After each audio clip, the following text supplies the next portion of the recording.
Esse é o Mentiverso Podcast, comandado por Ana do Vale e Leusa Medeiros, porque acreditamos que é na mente que tudo começa e tudo termina, ou não.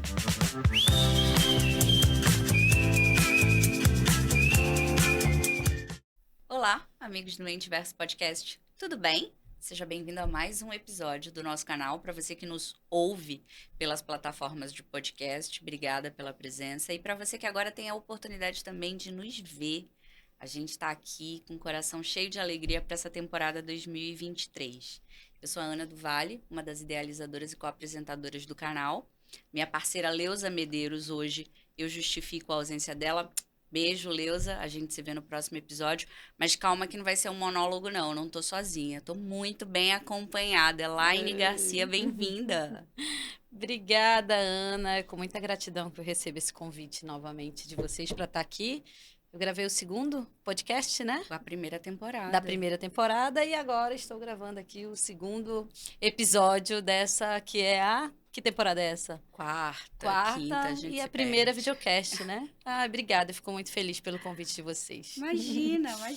É interessante, muito simbólico para mim ter a Elaine. A Elaine é um dos presentes que o Mentiverso Podcast me deu. E aí eu faço questão de comentar aqui. Acho que logo no início, quando a gente nem tinha muita pretensão de levar adiante, a gente sempre falou que o Mentiverso é uma boa desculpa para bater papo, né? A gente gosta de conversa, gosta de falar sobre o que dá vontade.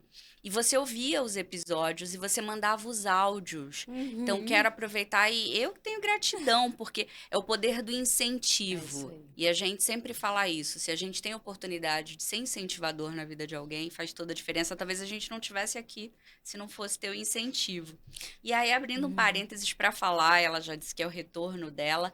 O episódio, se você ainda não ouviu, aí a gente só tem disponível o áudio, o episódio sobre os desafios da mulher no mercado de trabalho, ele fica ali revezando entre primeiro e segundo, mais reproduzido. Nunca caiu do segundo. Então, na hora de falar, é fácil, a gente tem carinho, a gente tem intimidade, a gente tem afinidade. Nesse novo momento, precisamos trazer Elaine de novo. Elaine, eu queria, para quem ainda não te conhece, agora a gente está ganhando o mundo também com vídeo. Eu queria que você se apresentasse, mas eu vou fazer um desafio. Tá? Porque geralmente quando a gente pergunta, me fale de você, as pessoas falam do trabalho. E trabalho é o que a gente faz, gente. Trabalho não define a gente, não. Então, eu queria que você trouxesse esses aspectos bem pessoais. Onde você nasceu, seus sonhos, o que você gosta de fazer, o que você não gosta. Divide com a gente, por favor. Legal. Obrigada pela oportunidade agora, porque quando a gente ouve às vezes o podcast, a gente só vê a fotinho, mas não consegue tangibilizar ali aquela imagem, né? Então, é uma grande oportunidade. Então, eu sou Elaine Garcia, sou paraense, que moro em Manaus há 34 anos, né? Então, eu sou uma amazônida apaixonada pela região. Eu sou mãe do Yuri, de 15 anos, da Letícia, de 11, sou esposa do Alisson, namorada dele há 24 anos, então... É uma grande jornada e uma grande aventura juntos. Sou muito curiosa, sou muito determinada. Vim de uma infância de muita dificuldade. Eu mudei essa minha realidade através da educação. E não tem como você crescer através da educação sem ser uma pessoa muito curiosa, sem ser uma pessoa que corre atrás. Então, eu me considero muito determinada para esses aspectos e tive que vencer muitos gatilhos, né?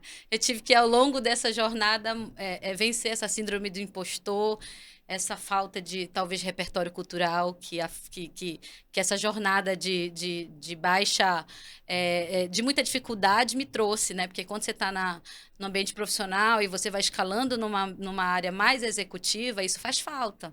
Faz falta as viagens, faz falta as línguas, faz falta conhecer mais gente, faz falta network. E aí você se vê num momento em que você tem que driblar todas essas dificuldades, essas ausências né, e vencer no talento, né? Então, na disciplina. Então, realmente, ao longo dessa jornada, isso tudo foi me fortalecendo como pessoa, como mulher, como profissional. Né? Então, acho que a base vem de tudo isso. E principalmente da disciplina. disciplina de você fazer um pouquinho a cada dia. E, né, eu tenho um texto que eu falo para minhas amigas, finge até que atinja. Não gosto de fazer isso, não me sinto bem, finge até que atinja. Por exemplo, você falou do podcast meu, que está em quase segundo lugar, nunca ouvi. Eu não gosto de me ouvir, eu não gosto de me ver, possivelmente não vou ver esse vídeo. Mas é um pouco do nosso tema hoje que é perceptível, que às vezes as pessoas acham que fulano não deve ter isso, mas né, tem sempre uma vozinha aqui, né, apitando, e a gente tem que saber lidar com ela, porque senão também te paralisa. Ai, obrigada. Eu sou fã da Elaine, assumida, aproveito para deixar aí registrado também. E ela já trouxe o tema do episódio de hoje. A gente vai falar sobre síndrome do impostor, ou síndrome da impostora, como preferir. E aí o chapeuzinho de Leusa, né? Eu digo que a Leusa não está presente fisicamente, mas ela é parte de tudo isso. Síndrome, a definição, vamos para a teoria, ela é um conjunto de sintomas. Mas embora tenha esse nome, síndrome da impostora, ela não é ainda considerada uma doença, ela não é considerada uma condição mental, né? Acho que também é a razão pela qual a gente decidiu fazer o episódio. Ainda bem que não é. Precisamos falar sobre isso. Você que está ouvindo, se for da área, quiser fazer uma pesquisa, se quiser a gente como participante também, porque acho que a gente vai trazer os nossos próprios gatilhos, né, Elaine? A síndrome da impostora, ela é um termo que ela surge ali no finalzinho da década de 70, tá? Por duas psicólogas norte-americanas. Eu não vou nem tentar gastar em inglês, porque eu vou falar errado, com certeza. Olha a síndrome da impostora aqui, gente. E elas foram estudar exatamente o universo das mulheres. Elas tinham um grupo de amigas muito bem-sucedidas, mas que por alguma razão elas se sentiam uma fraude. Elas ou diminuíam as conquistas ou justificavam. Então, é muito recente. Você falou, qual é a origem disso, né? E quando a gente fala da origem nas pessoas também, a gente vai falar muito sobre isso. Estou dando um monte de spoiler. Não existe ainda uma definição científica sobre como a síndrome do impostor nasce. Mas como a gente fala muito no Mentiverso sobre gente, pode ter alguma origem ali na tua infância, algum contexto de muita crítica, de muita cobrança, que faz você ou se levar a sério demais, ou se cobrar demais, ou ser muito exigente com as tuas conquistas. E aí, a minha pergunta para você, Elaine, qual é teu nível de familiaridade? Você já dividiu um pouquinho pra gente? Qual foi a primeira vez que você se deu conta que existe uma definição de síndrome do impostor? Então, eu lembro que a primeira vez, inclusive, apesar de ser, né, quando você pesquisa muito na literatura, você dá um Google, síndrome do impostor, ele vai parecer muito mais síndrome de impostora, né? Porque é algo que vem muito para as mulheres, vem muito pela nossa condição, até de estar no mercado de trabalho, até de querer dar conta de tudo. Então, vem muito da condição da mulher de cuidadora e de ter múltiplos papéis. E às vezes achar que, puxa, eu estou fazendo tanto, mas será que eu estou fazendo tanto, muito pouco de muita coisa, mas será que isso tudo está sendo suficiente? Então, a literatura ela traz isso muito mais voltado para a mulher. Mas a primeira vez que eu ouvi falar foi de um colega de trabalho. Lembro bem dele falando assim, nossa, tem hora, e ele um pouco mais velho, foi um dos meus primeiros empregos, e ele dizendo assim, nossa, tem hora que você não pensa assim, nossa, me descobriram, eu não. E ele falando para ele mesmo, né? Tem hora que eu acho que eu estou enganando as pessoas. Então, acho que naquela época acho que não tinha essa consciência e né, esse nome dado, síndrome de impostora. Mas ele, quando você vai falar, porque eu acho que as mulheres elas verbalizam muito mais as inseguranças. Então, isso tudo veio muito mais voltado para o universo feminino. E aí, com todos esses gatilhos. Óbvio, como toda mulher, tem a pesquisa que diz que 75% das mulheres, elas verbalizam que elas sim sentem. Apesar de que alguns homens possam sentir, mas eles não declaram, né? Então, tem um ponto que ele vem muito do universo feminino de verbalizar, né? De falar das suas inseguranças. E isso trouxe para as mulheres essa condição um pouco maior. Mas, obviamente, isso também faz parte, vira e mexe. Essa vozinha tenta me sabotar, Mas quando você fala das origens, né? Vamos lá, eu falei aqui um pouquinho no spoiler. Eu vim de uma condição de vulnerabilidade social, tive uma virada de chave que foi pela educação. É, logo que eu comecei a minha carreira profissional, e eu morava sozinha em Manaus, queria dar conta de tudo, e isso virou uma chave, um gatilho para uma doença autoimune. Então, eu tenho lúpus, né? E o lúpus, ele é a doença que o gatilho basicamente é estresse, né? Eu tenho momentos e entendo o que que é isso. Então, naquele momento, eu também entendi que eu não podia me cobrar muito. Quando eu fui, né, investigar a doença, as origens, os gatilhos, sabendo que é uma condição que não tem cura, mas que eu posso conviver bem, e tanto que nenhum dos impedimentos que poderiam ser paralisantes, né, aquele diagnóstico dado ali aos 22 anos, foi o ano que eu casei que eu descobri. Você vai tomar uma medicação, você não pode ter filho, você não pode. Então, assim, aquilo pode ser um diagnóstico que te paralisa ou você encara de uma forma, né, que ela possa você possa viver a vida o mais normal possível e é o que tem acontecido, né? Acreditar na força da qualidade de vida, na força de como que você consegue equilibrar os seus estresses para que isso não realmente, de fato, não te paralise lá na frente.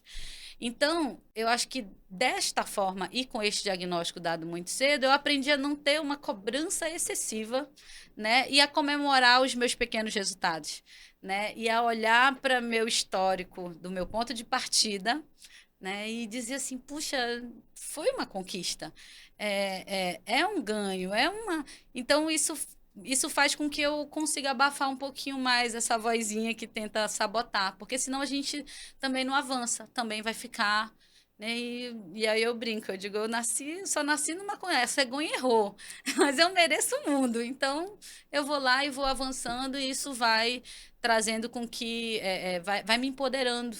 Vai me empoderando em galgar novas posições, vai me empoderando em sentar em mesas e não me sentir desconfortável ou menor ou, né, ou menos, que eu sei que isso também é uma condição que às vezes nos difere assim para baixo, né? Que você vai ali se sentindo inferior e não consegue se empoderar e mostrar as suas qualidades e mostrar as suas virtudes e mostrar que essa diferença que você tem das outras pessoas na mesa, elas trazem um diferencial que, somado àquela, traz uma grande sinergia para muita coisa, principalmente profissionalmente. Nossa, merece o mundo mesmo.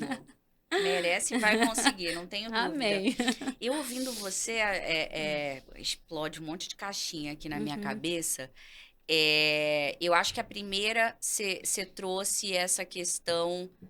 Mais uma vez, a gente tem que falar de história, de estrutura, né? Como que a nossa sociedade se organiza. Sim. Então, quando você fala de síndrome da impostora, acho que a gente pode já trazer pro gênero, sim, somos mulheres. Mas, historicamente, também ela acomete, principalmente, quando você faz esses recortes raciais, esses recortes de gênero, esse recorte de sexualidade, esse recorte de desigualdade social. Eu ainda ontem conversava com uma amiga e ela estava relembrando, na verdade, a gente estava aplicando linha da vida, aquelas. Ninguém quer ser meu amigo por isso, gente. A gente senta, não toma um drink, a gente faz linha da vida nas horas vagas. E ela relembrou a chegada dela em Manaus, né?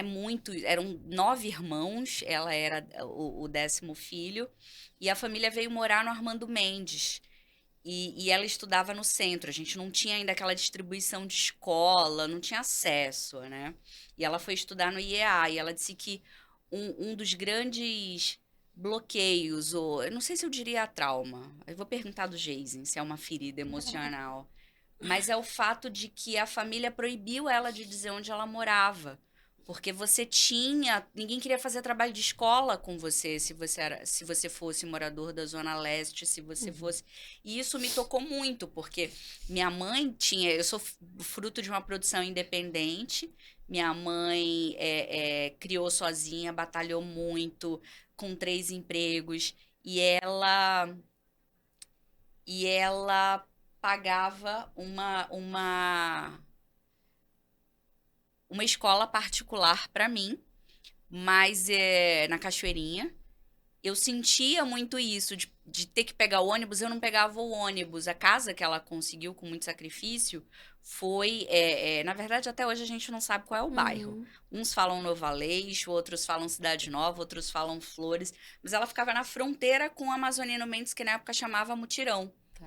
Então eu não pegava o ônibus que fosse para lá exatamente para isso. Eu pegava, dava toda uma volta, isso despertou em mim até um pouquinho, talvez, da origem dessa. Fiz a correlação agora te ouvindo. Então, essas questões, se você é mulher, se você é trans, se você é negra, isso nos toca a todos. Não tem Sim. nome, não tem quem se livre disso. Uhum. Mas quanto mais recortes sociais a gente tiver, pela estrutura, por tudo que a gente tem que batalhar e endosso.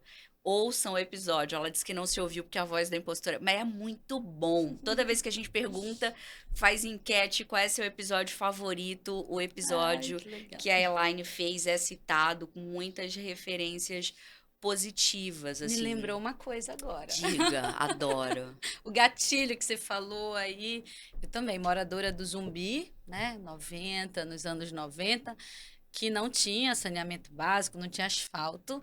Tem uma coisa que me toca, que até hoje eu trago, é a questão com sapatos. Por quê?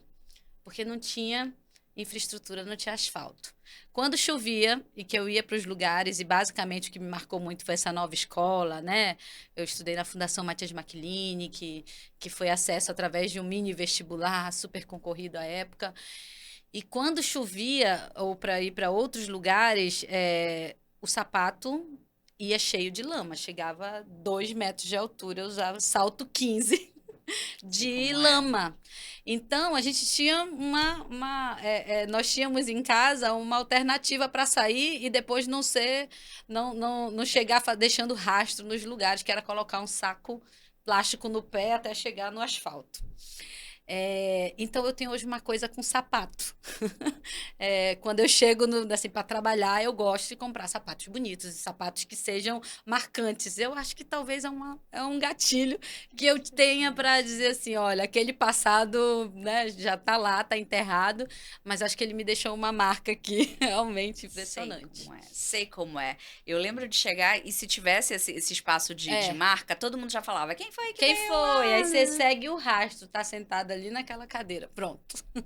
Mas, gente, não é queixar, não, tá? Não. Foi isso que eu acho que Isso também é que um ponto. deixa. A gente falou sobre isso no episódio da ansiedade, né? É a gente que também escolhe se isso vai nos limitar Exato. ou se isso a gente vai usar como potência para dizer, calma, isso é só combustível Isso para não me ir limita tanto que reverter. hoje eu falo com muita alegria e com muita gratidão, porque assim, essas dificuldades elas te alavancam, né? Talvez eu não daria tanto valor a coisas pequenas e a coisas que realmente hoje eu conquisto se eu não tivesse sempre lidando com isso de olhar para as origens, né? Porque a gente quer voar, mas você também quer olhar para sua raiz. Ai, adorei. E aí, falando em origem, é importante também, quando a gente fala de síndrome da impostora, a gente saber que ela está relacionada a uma crença. É isso. Crença, o que é crença? Leusa Medeiros agora aqui, baixou. É um conjunto, é um filtro pelo qual você interpreta o mundo, tá? Então tem a ver com todas essas experiências que você viveu, que de certa forma, passa por ali qualquer realidade externa, e com isso você faz o seu julgamento, você toma as suas decisões ou as suas atitudes. O que isso significa? Tem uma frase que eu ouvi muito, e eu até vou agradecer Paula Quintão, quem não conhece, deve conhecer. Não sei nem como definir, Paula Quintão. É mais um dos presentes que o universo me trouxe. Algumas pessoas falam de crenças limitantes, né? Que a gente tem essa programação mental que nos limita. E ela fala, calma, Ana, agora eu queria que você chamasse de crença instaurada. Muito bem. Porque da mesma maneira, não necessariamente isso te limita, mas é importante falar dessa origem, porque da mesma maneira que essa programação foi feita, sim, ela pode ser desfeita. E eu acho que o primeiro passo fundamental, e a ideia aqui não é passar receita para vocês, é que tampouco é tão simples assim, é um processo, é uma jornada de muito tempo, é a tomada de consciência. É isso. É a gente falar sobre isso, é a gente reconhecer, será que isso é, será que isso não é? É saber que a insegurança, de certa forma, ela é parte da nossa vida. Falamos também sobre isso no episódio sobre ansiedade, Elaine, que a gente falava da ansiedade como um fruto de um mundo incerto. E a gente dizia, mas você pode escolher se essas incertezas do mundo, elas vão te limitar, vão te paralisar, ou se você vai enxergar o universo de Vai se abrindo, né? possibilidades que te dá. E que bom que essas incertezas existem, né?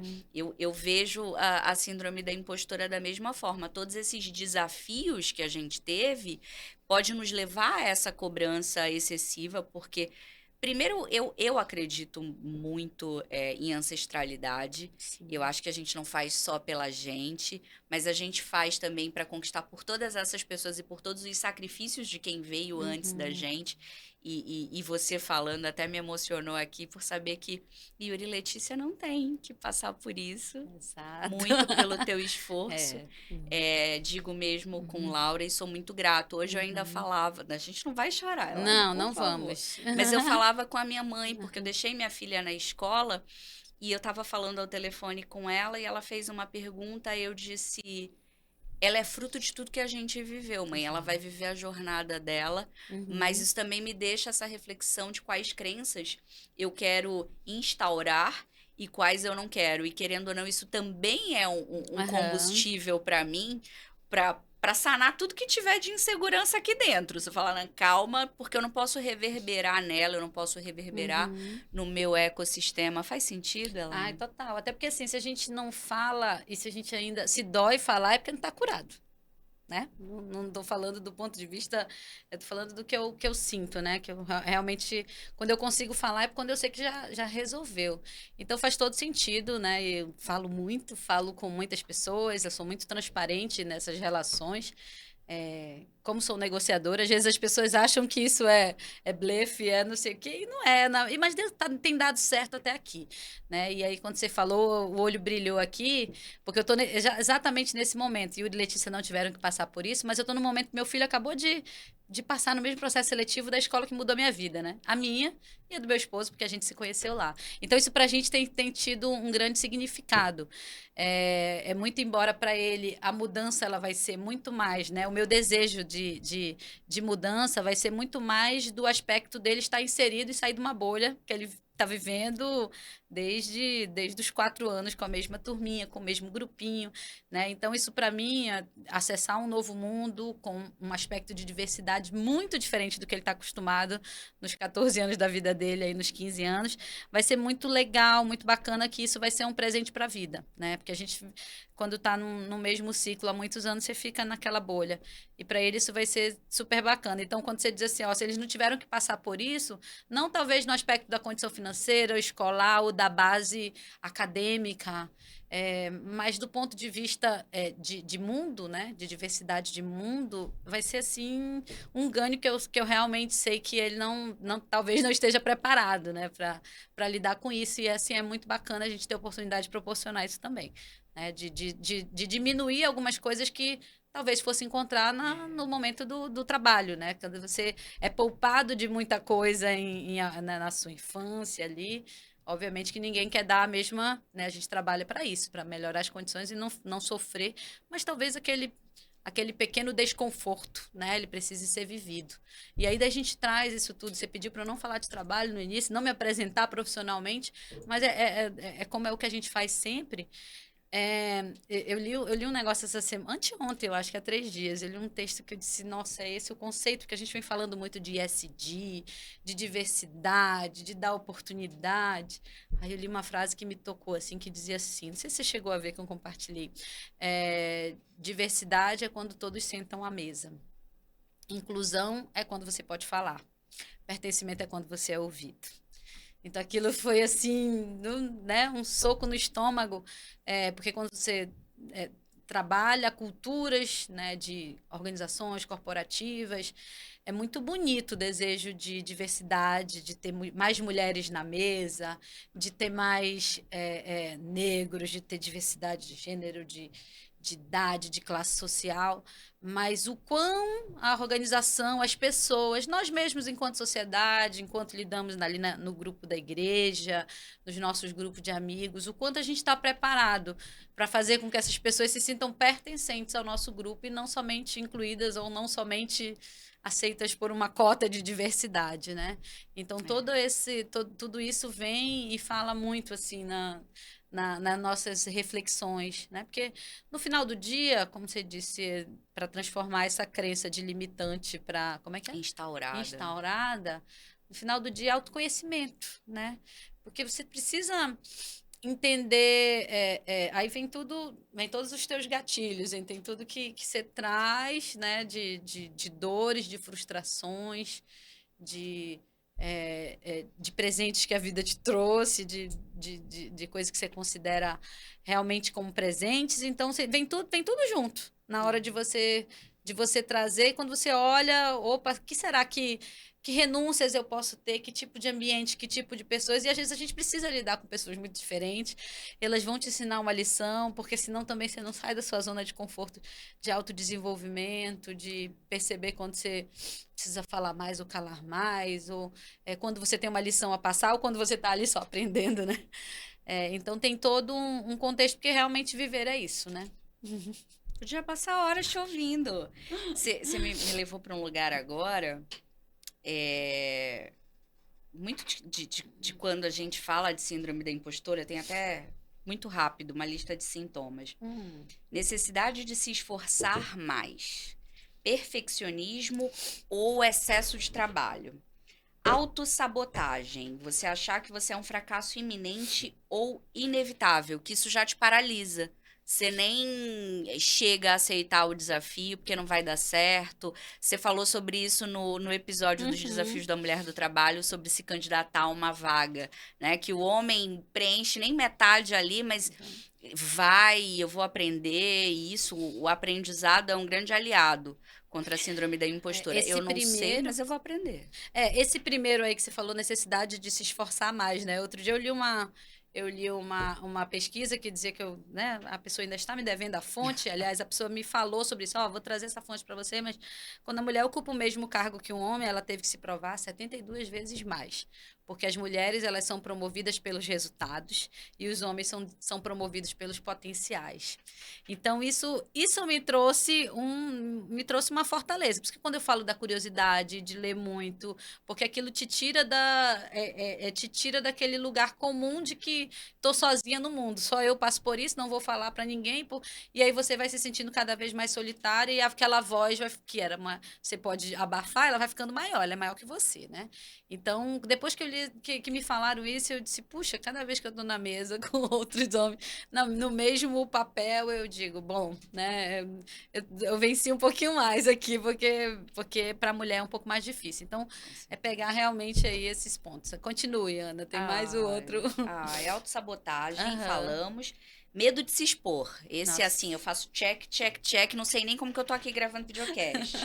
Você foge de todas as situações em que você pode ser avaliada ou criticada, né? Calma, o cabelo não tá bom. E a mulher também remete, por isso que eu falo dessa estrutura, né? É muito fácil você olhar e dizer que a gente tem acne, que a gente...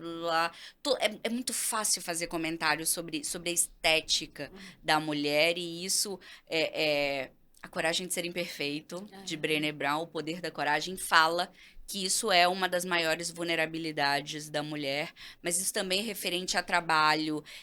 Eu acho que isso é uma combinação, né?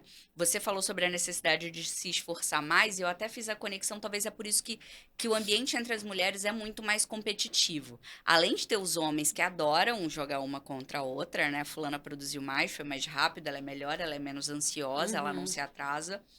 Mas a gente quer produzir muito, a gente quer ser uma metralhadora de entrega, de resultado. E vejo como tudo na vida, uma coisa boa, porque querendo ou não é isso que dá repertório pra gente, né? São essas experiências, mas tudo em excesso desgasta, também nos leva à exaustão. E esse medo de se expor eu me vejo demais, demais. As duas últimas, querer agradar todo mundo. Esse, não sei, não passei nessa fila. Já aceitei, se você... Brincadeira, a gente sempre quer, né? Tem o episódio também, Necessidade de Aceitação, que a Eu gente sou falou que é muito leonina, eu natural. quero. Eu sempre quero agradar todo mundo, mas Ai, não não dá. falemos não de dá. astrologia agora, senão a gente faz um outro episódio. E por último, a comparação com os outros. É como se a gente não reconhecesse o nosso próprio valor nisso. Então, eu tava vendo, você falou... Isso em tempos de redes sociais Exato, é fato, né? Porque você vê a vida do exato. outro, as conquistas, você quer comparar a sua página 2 com a página 50 do outro e não tem os parâmetros e isso desestimula, né? Então, Total. Eu vi, agora eu vou precisar de ajuda. Mas o fato eu lembro muito vívido. Tem uma influencer fitness que tava grávida, recente, teve bebê. Gabriela, vou lembrar. A Gabriela, vocês Isso, viram as é que nossas agora- referências, que agora né? mudou. Eu sou o Gabriela, é o arroba dela. Era Gabriela, tinha um sobrenome? Esqueci. Pois é. E aí alguém marcou ela num post, ela com o abdômen super trincado e falou meu sonho de consumo. E aí ela fez todo um vídeo, um story, preparou todo o material para dizer o quanto ela estava doente naquela época e que ela não queria de forma nenhuma que aquilo fosse referência para alguém. E aquilo me tocou muito. Acho que primeiro a sensibilidade dela de falar E a sobre coragem isso. de falar, porque ela cresceu E a sendo fitness. coragem, exatamente, num momento muito particular da vida, que é a maternidade e tudo mais. Não falaremos sobre hormônios. Por favor, homens, parem de colocar a culpa nos nossos hormônios ou nos nossos ciclos. Isso não interfere na nossa personalidade. Nós somos o que somos. Eu tive uma conversa, eu vinha numa conversa de carreira falando sobre movimentos, sobre o que eu queria e eu tinha dado um prazo de 18. Nunca falei, a gente tá falando muita coisa nossa. pessoal.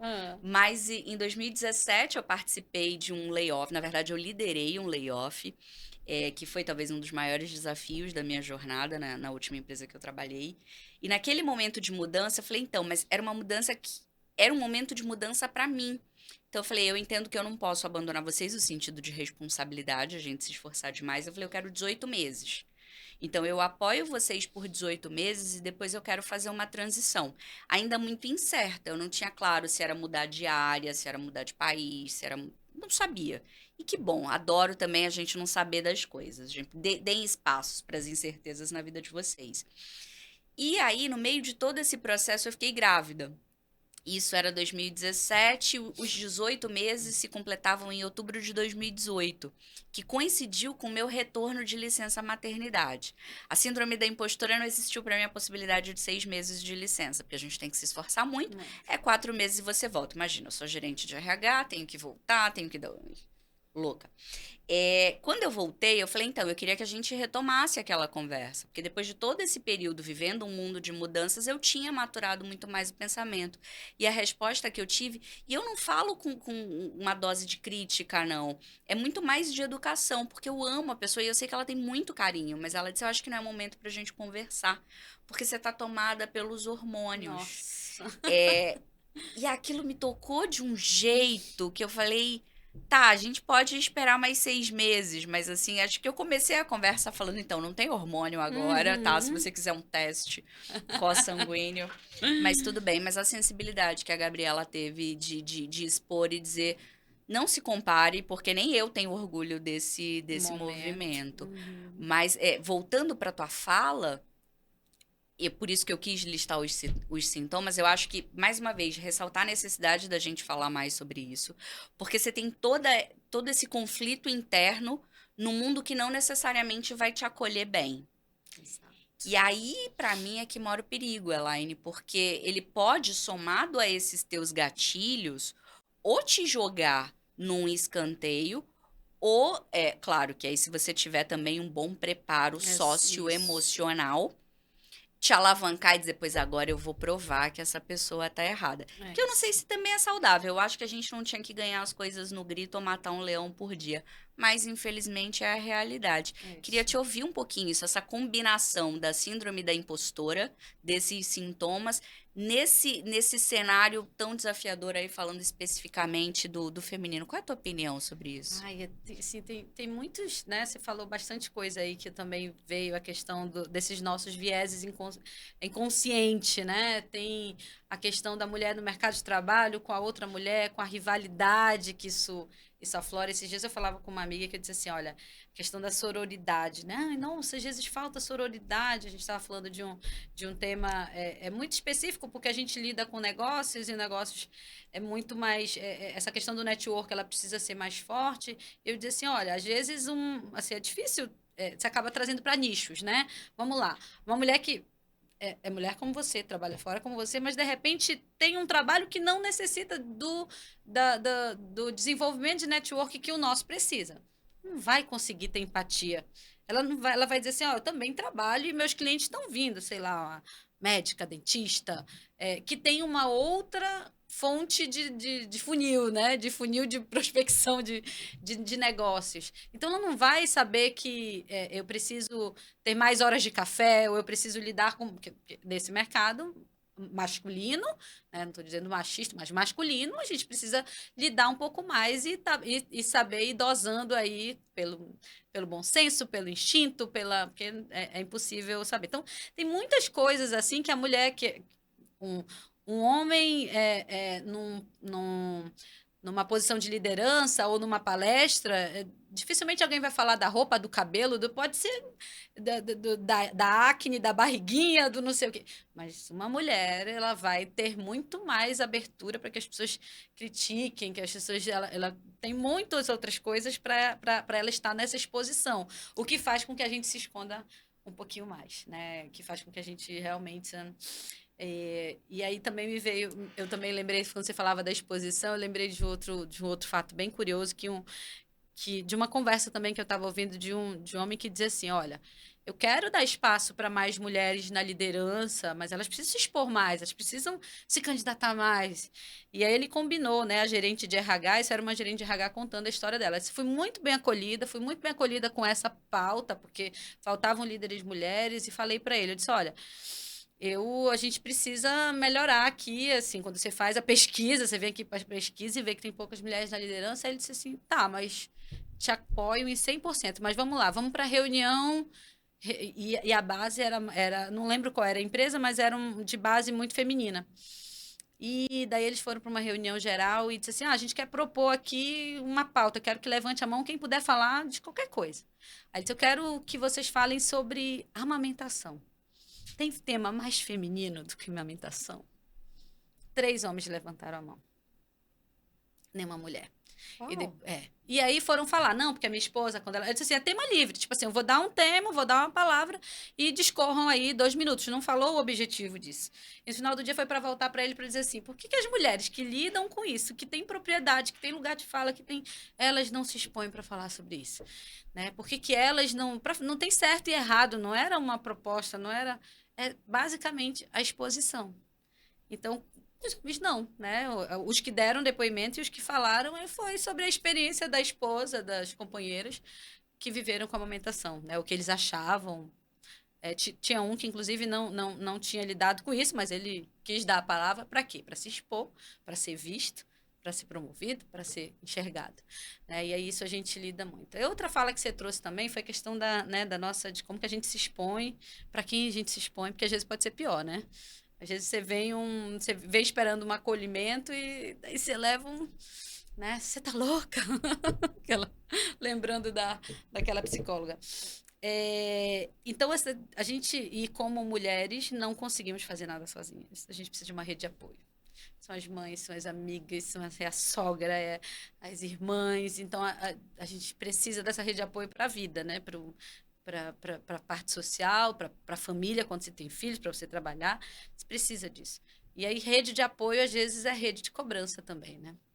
Porque aí tem, né, quase sempre a rede de cobrança. Porque quando você precisa da pessoa, você dá a via de mão dupla, ela também poder criticar alguma coisa. E aí a gente fala de ancestralidade, fala de o quanto nós também somos machistas, temos, né, carregamos ainda isso e a gente se policia, quem tem um pouquinho mais desse conhecimento e dessa consciência, mas a gente precisa entender que nem todo mundo teve acesso e respeitar, né? Então, tudo vem do autoconhecimento, de não deixar... Bom, ela falou isso, a intenção dela talvez não fosse essa, mas isso me atingiu de tal forma, mas, enfim, eu não vou deixar isso me abater. Então, porque senão essas coisas elas vão te afundando, aí é areia movediça na vida, né? Então, a questão de você se autoconhecer, de você se proteger, de ver o que você filtra, de que você leva para o coração, do que vai ficar ali na superficialidade. Eu acho que tudo isso é muito importante nesse dia a dia, nessa convivência, viver aí nessa selva. Ai, eu vou para aquele lugar que você já sabe bem de dizer, a gente está se aproximando do fim. Para você preparar, ganhar tempo aí das suas considerações finais, 2 comentários que eu não podia deixar de fazer. Eu acho que primeiro quando eu tomei a decisão eu não gosto da palavra transição de carreira, já disse isso, mas de talvez sair da posição que eu ocupava, muita gente falou, você é muito corajosa. E aí, uma coisa que me marcava muito foi, será que as pessoas pensam que coragem é ausência de medo? Porque eu sinto medo, não sinto todo dia. E aí, falando de síndrome da impostora, eu acho que cuidado para você não cair naquele lugar de que confiança é ausência de insegurança, né? Às vezes a gente vê tudo muito linear e que você vai de um ponto A para o ponto B. Isso na área de exatas funciona muito bem, na área de humanas não é assim. Então, você pode sim desenvolver a confiança, ter técnicas, procurar ajuda, tem gente profissional para te ajudar com isso, mas é você saber que o fato de você reconhecer as tuas inseguranças já é um fator fundamental para... Se você esperava uma aula sobre como vencer a síndrome da impostora, você tem 2 mulheres aqui admitindo que somos, e somos boas pra caramba no que fazemos. Eu acho que eu falo que é terapêutico. Tô vencendo. Geise, beijo, obrigada pelos anos de terapia. Então, acho que é isso. Eu queria deixar claro que essa confiança não necessariamente vem do excesso de segurança. E, por último, uma frase que eu vi, tem um livro que se chama, não vou enrolar a língua para falar inglês, mas a tradução em português seria Rebeldes Corporativos, que tem tudo a ver comigo, com o meu perfil. E eles fizeram um post falando sobre síndrome do impostor, uma mulher falando exatamente esse exemplo que você deu, alguém se expõe a ela de si, não, eu não vou fazer porque eu não sei fazer isso. Ou porque eu posso fracassar, os múltiplos cenários das razões pelas quais ela ia deixar de fazer aquilo. E ele colocou como principal aliado a curiosidade e o aprendizado. Então, ele dizia, mulher, e se você disser, eu não sei, mas eu posso aprender? Então, que a gente abrace esse universo e que essa crença instaurada não nos limite, mas nos empodere para dizer, tô com sede de aprender um monte de coisa, eu não preciso ser especialista, eu acho que esse é um outro ponto. A gente se cobra para ser bom em tudo, né? Tudo bem você fazer uma aula de dança de salão e ser muito ruim naquilo, isso não deveria deixar você menos entusiasmado para fazer. Tudo bem a gente ser medíocre em algumas coisas, mas tudo bem a gente ser tão intenso e canalizar toda a nossa energia. Eu faço isso com a culinária, tá, gente? Quando eu fui fazer aula de dança, foi justamente dança de salão, foi para se deixar ser conduzida. Quando se faz dança de salão, é o homem que lidera, né? E eu brinco que eu ficava um pouquinho roxa ali, quer dizer, cada vez que você quiser, conduzir, eu vou te beliscar. Terapêutico. Foi terapêutico. Ai, te dou a palavra para as tuas considerações finais sobre esse tema. Olha, a questão da curiosidade, que hoje eu comecei dizendo que eu sou curiosa, porque eu acho que é a mãe de todas as outras virtudes que você traz para ser competente, para aprender. Eu acho que se você não tem curiosidade, eu tô ali, às vezes, até mal educado, mas estou ali sempre com o celular na mão, alguém fala uma palavra que eu não conheço, aí eu já estou pesquisando ali, né, para saber, para poder colaborar na conversa. Eu achei engraçado, me lembrou agora esses dias eu tive que contratar uma secretária e eu estava conversando com ela por mensagem no meio de reunião e, meu Deus, eu preciso que alguém amanhã vá, era meio urgente para eu poder resolver ali. E aí eu acabei perguntando, você você cozinha? Aí ela disse, o que eu não sei, o YouTube me ensina. Eu, tá contratada, vai pra cá. Amanhã Amei. você começa. Beijo pra Kelly aí, que ela tá cuidando aí da minha casa como ninguém. Então acho que essa questão da curiosidade realmente ela é o que me alimenta e eu venho percebido quando você vem assim, que é muito difícil você fazer a sua autobiografia, né? Você se definir. Aí tem aquela fase clichê, né? Quem se define se limita. Mas, assim, a questão da curiosidade, ela realmente abre muitos leques, né? Eu tenho um amigo que diz que eu sou muito aleatória. Você tá assim, já fala de futilidade, de coisas úteis, de coisas profundas, mas esse é o universo, né? E você precisa olhar muito. Hoje eu faço avaliação de negócios para investimento, então eu preciso ser também consumidora de vários universos e de vários nichos que para mim são, se eu viver numa bolha, eu não consigo às vezes enxergar uma economia rica que está ali em algum lugar, mas que eu, por não ter empatia, por não ser usuária, por não entrar naquele universo, eu vou estar perdendo, às vezes, uma grande oportunidade. Então, eu me permito ser aleatória, me permito trazer para todos esses cenários e me adentrar e, né, conversar e entender sobre tudo mesmo. Porque eu acho que isso é o que te move, né? Você acha riquezas ali em coisas que você não, de certa forma, se não se permite, às vezes, viver, né? Então, eu acho que a questão da curiosidade, você realmente não se limitar e buscar é o que tem movido. E o que nos tira dessa questão da zona dessa zona que nos coloca como nessa síndrome de impostor. Porque aí você se liberta de crenças, você se conhece, você se empodera, você realiza e você...